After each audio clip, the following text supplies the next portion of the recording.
These patterns were never about being difficult or broken. They were about surviving. So let's reframe each one with compassion. If you are in a fight response, you weren't actually trying to dominate. You were trying to be heard. In a flight response, you weren't abandoning. You were seeking peace. In a freeze response, you weren't weak. You were overwhelmed and protecting your energy. And in the fawn response, you weren't fake. You were trying to stay connected the only way that you knew how. So let's honor that version of you. That version of you kept you alive, it kept you safe, and it got you through some really hard experiences growing up. But now you get to build something new. And the core of that new foundation is agency and choice. Welcome to Grow with Robin Breckenridge, a podcast about stepping into the most fully expressed, aligned, and conscious version of yourself. Here, we dive into the real work of personal growth, establishing boundaries, understanding your patterns, building self-trust, healing emotional wounds, and creating relationships that feel safe, authentic, and fulfilling. I'm Robin, a life and relationship coach, and in each episode, we'll explore the tools, insights, and conversations that will help you not just improve your life and relationships, but truly transform them. You don't have to just go through it. Let's grow through it, and let's do it together. Hi, and welcome back. I just finished a long day of clients, and I actually switched some things up. I think that I had a plan to maybe do a different type of episode. And after the day I had today with clients, I felt inspired to connect boundary setting to your nervous system and acknowledge how complex it is to set boundaries and give you guys a little bit of context from a nervous system perspective. So I know we've gotten curious with setting boundaries. You've put people into categories. You've identified what's not working in your relationships.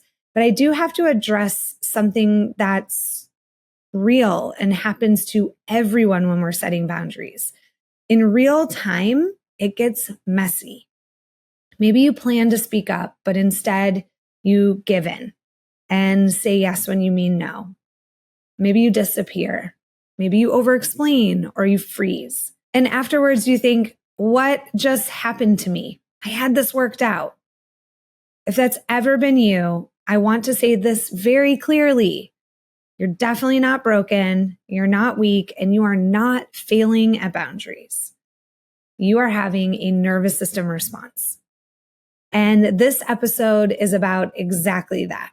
We are exploring what actually happens in those moments when you lose your boundary and how to gently find your way back to yourself, your authenticity, and your truth. Because boundaries aren't just about what you say. They're about what happens inside of you when you feel emotionally unsafe. So if you've ever asked yourself, why did I just agree to that? Why did I freeze? Why can't I ever get it right in the moment? This episode is for you. Because we've been taught that boundary work is mostly about communication. It's something you say and something you assert. But that's only half of the story. We cannot talk about boundaries without talking about how your nervous system reacts and responds. When your body doesn't feel safe, it doesn't matter how clear your script was. This isn't about logic. It's about survival. Because when you feel threatened, your body doesn't ask, what's the best, most conscious choice here? It reacts. And the reactions that take over, they're called the 4 Fs: fight, flight, freeze, and fawn. And I want to paint a picture for you. Imagine you're in the woods and there's a lion. Fight says, if I fight the lion, maybe I'll survive. Flight says, if I run from the lion, maybe I'll survive. Freeze says, if I stay completely still and I move up against this tree, maybe it won't see me and I'll survive. And fawn says, maybe if I reach my arm out and befriend it, it won't hurt me and I'll survive. And to be quite honest, these responses are brilliant. They're ancient. They're hardwired into us for a reason. Because remember, our nervous system is a threat detector. Its job is to alert us to things that could harm us or that are unsafe, or ultimately things that could kill us, because our body's job is to keep us alive. But today, in real time, the lion, it's not a predator in the woods. Maybe it's your ex, your boss, your mom. Maybe it's your partner's tone, that friend who consistently crosses the line. Your nervous system doesn't know the difference between a lion and a critical mother-in-law. It just knows the threat. And it does what it always does. It reacts in a way to keep you safe. Remember, I'm a student of this work as well. So when I first learned how to put people in categories and what was working in my relationships and what wasn't, what was safe and what wasn't, I was walking around with like a new sense of confidence and a new knowing. And I would go out into the world and I would buckle. And then I would get so mad at myself. Like, okay, I knew I didn't want to discuss that with someone, or I knew that I was going to say no to that invitation. And it's definitely a part of boundary setting. So I don't want to sell anything to anyone that this should be easy right away. Boundary setting is definitely a muscle that we build, and it's something that we have to try on for size. So what I decided was, instead of looking at it as a pass fail, I would just look at every opportunity as something to learn from. Like, okay, what about that environment or that situation prohibited me from being able to set a boundary? Maybe I needed to go back to some of those boundary hacks, and maybe I needed to ask for more time. Because when we're activated, when our feelings are up, typically our logical brain isn't a part of the process. Oftentimes, our logic comes back on board when we find some sort of regulation. So please don't beat yourself up if you're looking back on situations that you would have liked to handle differently, but maybe after the fact, when you can get logic on board, you go, oh man, I would have done it differently. But remember, when we're looking back on something with a regulated nervous system, that's a whole different ball game. Like, if we don't have a regulated nervous system, we can't make the same choices we do when we have a regulated nervous system, but you can absolutely learn from them. So what I'd like to do is break down these 4F responses so that you can start to see your own patterns, not with shame, but with understanding. So let's start with the fight response. The fight response looks like you go on the defense, you argue, you over-explain, you prove, you feel a deep urge to win the conversation. What it sounds like is, if I can just make them understand, I'll feel safe. And an example of that is maybe someone questions your boundary or decision, and instead of holding your ground and walking away, you launch into a 15-minute explanation trying to justify why you're allowed to say no. In a fight response, it's like we have a sword in our hand and we are fighting to be heard, fighting to be treated the way that we want to, fighting to have them understand us. And here's a little hack that we can bring the boundary pyramid back in. If somebody is in that shared interest category, they don't know all of you. They probably don't have the capacity to fully understand you or be able to choose you, or maybe be able to show up in a way that feels safe for you. So force is fear. Control is fear. This is not a sustainable way to get what you want in relationships. Let's look at the flight response. It often looks like you ghost, you avoid, you cancel, you distract yourself with busyness. What it sounds like is, if I don't deal with this, I won't have to feel it. An example of this, maybe you've been meaning to tell someone how you really feel, but every time you try, you delay. Maybe you end up scrolling on your phone, cleaning the fridge, or you just pretend it's fine. I don't know if I've said this story. I think I have on this podcast, but I remember one time being upset about something. And to be quite honest, I didn't know I was upset about it, but I was walking around my house and to myself, I was going, I don't care. I don't give a, I don't care. Like, I don't give a shit. And then I stopped and I got curious. What if I do give a shit? And then all of a sudden I was like, oh my God, I do. And I was really hurt and upset. But I really didn't want to feel it. And that protective part was coming on board so that I didn't have to feel it. So let's look at the freeze response. It looks like you go blank, you numb out, you dissociate. What it sounds like, if I stay still and say nothing, maybe this will all go away. So an example of this might look like you're confronted and your whole body tenses. You can't find the words. You replay the conversation hours later, but in the moment, it's like you vanished. Now, keep in mind that dissociation is a really, really beautiful protective mechanism. I mean, there are some times where like we kind of do need to leave our body, like in cases of sexual trauma, just certain traumas that happen to us where like it's actually a gift that we can leave our body. But the reason why dissociation is not a sustainable way of managing your feelings is because if you leave your body, you leave you. So let's look at fawn. Fawning can look like you please, you perform, you minimize your needs, you caretake the emotions in the room instead of your own. What it sounds like is if I keep everyone happy, I'll be safe. So an example of this might be you say yes when you mean no. You offer to help when you're exhausted. You laugh when something hurts your feelings. And as I say this out loud, I cringe myself because that one is so familiar for me. So the point of understanding the 4Fs is not to pathologize yourself. It's to understand what's happening inside you so you can meet it with compassion and choice. Once you start to recognize your go-to F responses, you can begin to gently shift how you show up. So let's talk about a few boundary hacks you can pair with each response. And if you're thinking, what in the heck is a boundary hack? Go back to last week's episode where I listed out 12. Those are what I'm pulling from.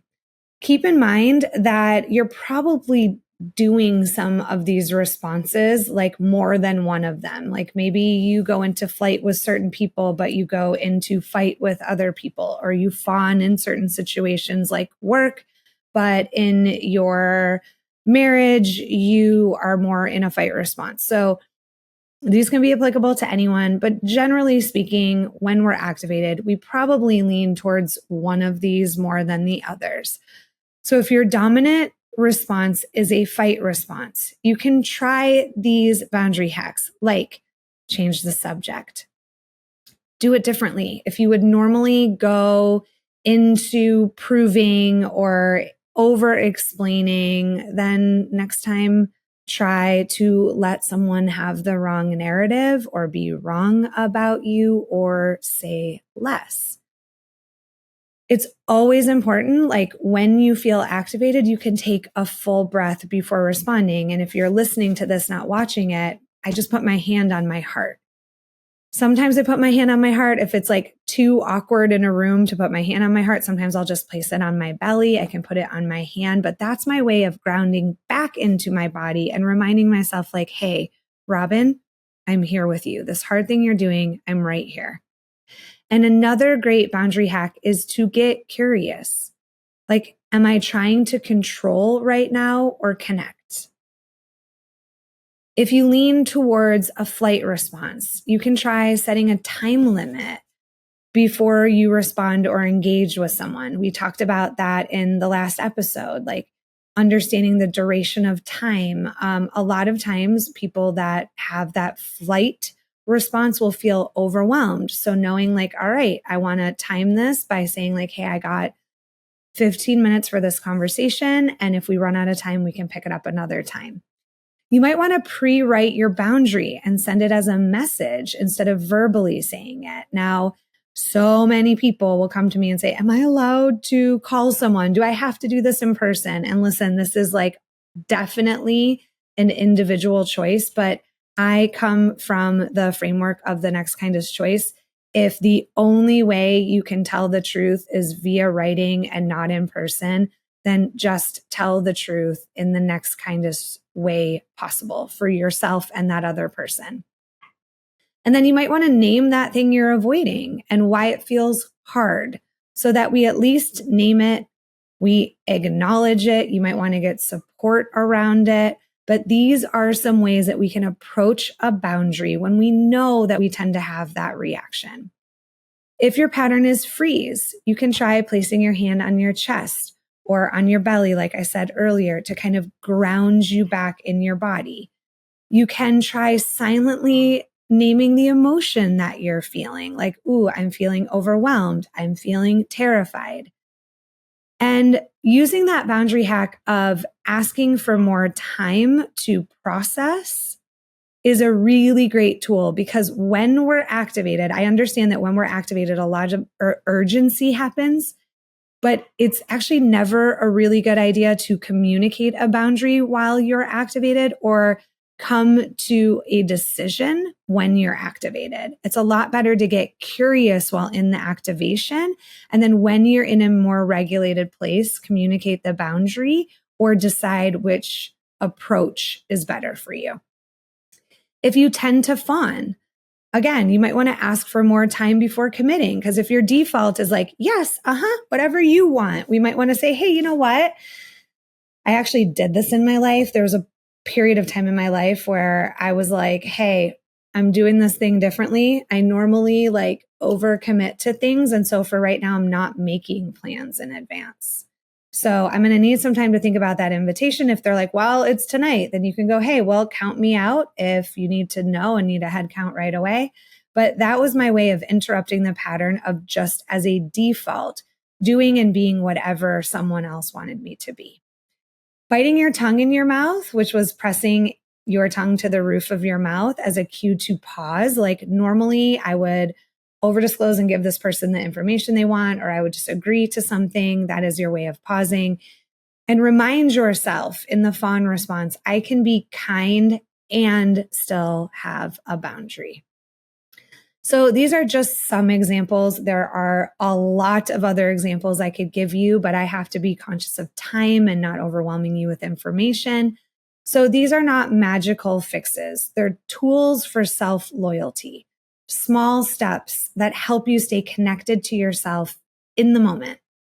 Because boundaries aren't about being perfect or doing it perfect. They're about staying present and connected with yourself. Remember that boundaries are a great way to stay both in connection with the person and also protect ourselves. Because in default settings, we will either move and kind of value the connection more than protecting ourselves, or value protecting ourselves over the connection. And guess what, guys? When we slow down and pause, you can do both.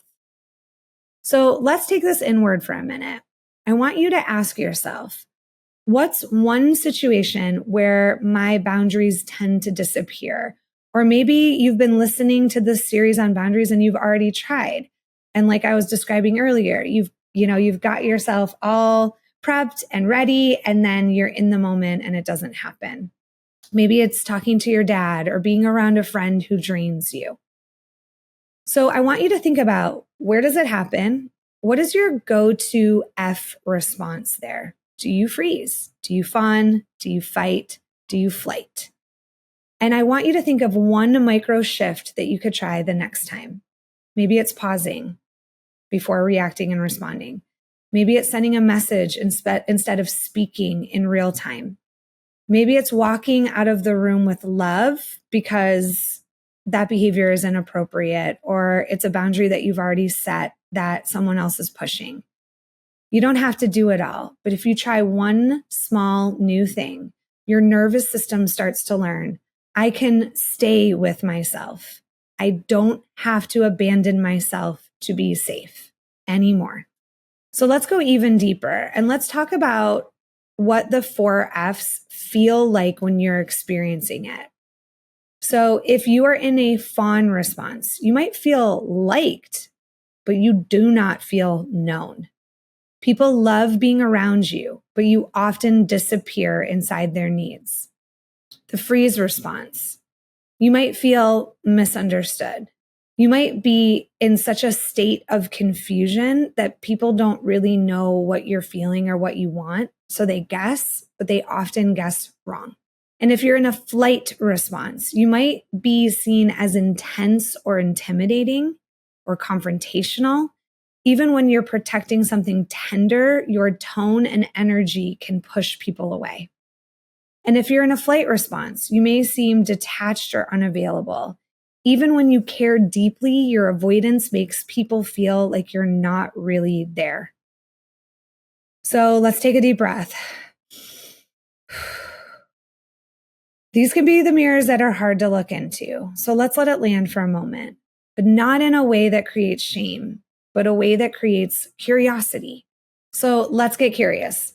Which of these patterns has shaped how I show up in love, work, or friendship? And which one am I ready to shift, even just a little? And let's end this episode with some softness. These patterns were never about being difficult or broken. They were about surviving. So let's reframe each one with compassion. If you are in a fight response, you weren't actually trying to dominate. You were trying to be heard. In a flight response, you weren't abandoning. You were seeking peace. In a freeze response, you weren't weak. You were overwhelmed and protecting your energy. And in the fawn response, you weren't fake. You were trying to stay connected the only way that you knew how. So let's honor that version of you. That version of you kept you alive. It kept you safe. And it got you through some really hard experiences growing up. But now you get to build something new. And the core of that new foundation is agency and choice. So if you've ever felt like your boundaries disappear the second things get hard or you get activated, I hope this gave you a new lens. You're not crazy. You're not weak. You are wired for protection, but you're also wired for healing. And every time you choose to pause, breathe, and respond differently, you're reminding your nervous system, it's safe to be me now. I don't need these maladaptive ways of staying safe anymore. If this episode felt supportive to you, please send it to a friend or anyone that you think it might benefit. Again, my driving force in doing this podcast is to be able to touch more people with the information and tools that I have access to. And if you don't know anybody that this would resonate with, or you're like, this is for me, it's not for other people, just take a quiet moment to say thank you to the parts of you that kept you safe and the parts of you that brought you here to this podcast, all the way to, I think we're on episode 15. It's a lot of episodes. You're still learning, you're still trying. And we can be so appreciative to the survival strategies that we use to stay safe. And now we can recognize that they no longer serve us the way that they did. So per usual, I'm going to leave you with a closing mantra. So hopefully you're not driving. If you're not, close your eyes, put your hand on your heart, and just receive this message. You don't need to prove your worth by being agreeable or strong or silent. You are allowed to take up space, even if your voice shakes. You're allowed to pause, even if others don't understand. The more you choose yourself, the more your nervous system learns. It's safe to be me now. I appreciate you guys being here. We're going to launch into having some guests to share their journey with boundary setting and their experiences with the boundary pyramid and how they've implemented it in their life and how it's impacted them. And I'm so excited for you guys to experience the other side of this, and for us to create a community of people who are brave and courageous enough to walk up to those quote unquote lions, to walk up to the patterns that served us at one point, but we know don't serve us anymore, and to lean into being more relational, conscious versions of ourselves. I'm telling you, this is not for anybody who's weak. This is courageous and probably some of the most brave things that we can do on this planet. And FYI, there's a majority of people on this planet that are not doing this work. So I see you. I acknowledge you. Thank you for being here. And I'll see you next week. That's it for today's episode. Thank you so much for being here and for doing this work. If this episode resonated with you, I'd love to hear your thoughts. Come connect with me over on TikTok at Robin Breckenridge or Instagram at Coach with Robin, where I share even more insights, tools, and conversations around boundaries, self-trust, relational healing, and so much more. And just a quick reminder, this podcast is for educational and personal growth purposes only. The insights and tools I share are based on my experience as a life and relationship coach and are meant for general guidance. Each person's story is unique, and the nuances of individual experiences can't always be addressed in this format. What's shared here may not be applicable to every situation, especially those involving abuse, oppression, severe mental illness, or systematic harm. If you or someone you know is in crisis, please seek support from a qualified mental health professional or emergency resources. Thank you for listening and for showing up for yourself in this way. Take care, and I'll see you next time.